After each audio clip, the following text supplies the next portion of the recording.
বয়স যখন 7 হয়, বারবার যখন সালাতের কথা বলবেন, সাথে করে নিয়ে দাঁড়াবেন, জুমার দিন মসজিদে নিয়ে যাবেন, মাঝে মাঝে নামাজে নিয়ে যাবেন। 7, 8, 9 এই 3 বছরের ট্রেনিং এ 10 বছর তো এমনি পাক্কা নামাজে হয়ে যাবে। নাকি বলবেন হুজুর আমি তো পড়ি না, আমারই তো খবর নাই। ছেলেরা যে বলবো বাবা নামাজ কায়েম কর, এর আগে কিন্তু নিজের মুসল্লি হইতে হবে।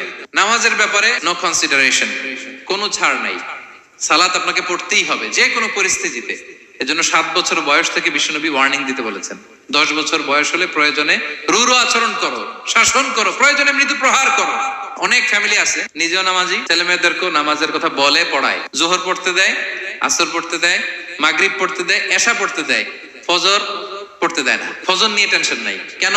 আমার কলিজার টুকরা সন্তান ঘুমায় হুজুর, কাঁচা ঘুম কেমনে ভাঙাই। যে বাবা মারা মনে করে সকালে কিভাবে ডাকি, উঠতে চায় না হুজুর, কাঁচা ঘুম কষ্ট হয়ে যায়। ফজরের সময় যদি আগুন লেগে যায় আপনার ঘরে, কি করবেন?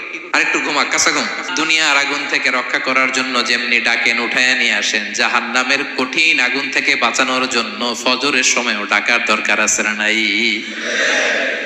দুনিয়ার আগুনের চেয়ে কমপক্ষে 70 গুণ বেশি তেজওয়ালা। বিষ্ণু বলেন নারুকুম তুকিদুন, যে আগুন দিয়ে কিচেনে রান্না করো, জাহান্নামের আগুন কিন্তু এই আগুন নয়। জাহান্নামের আগুন দুনিয়ার আগুনের চাইতে কমপক্ষে 70 গুণ বেশি তেজওয়ালা। তাহলে ফজরের সময় ডাকবেন তো ছেলে মেয়েকে, হ্যাঁ, নিজেও পড়বেন, ছেলে মেয়েদেরকেও ডাকবেন। আকিমিস সালাহ।